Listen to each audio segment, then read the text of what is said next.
Ето го и най-новия парфюм на Жан Пал. Този се казва Gaultier Divine. И нека да го разгледаме, да видим за какво става въпрос.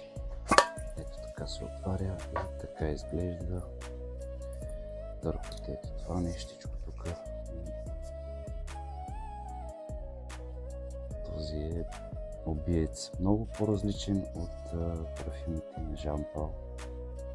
Но да, сладникав е, съдържа диня вътре, лили и още много други, като джасмин и муск.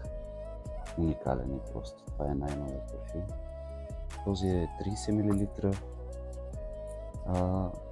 Лесно е да си го сложите в чантата и да си го носите винаги с вас. Това беше всичко от мен. Живи, здрави и до нови срещи!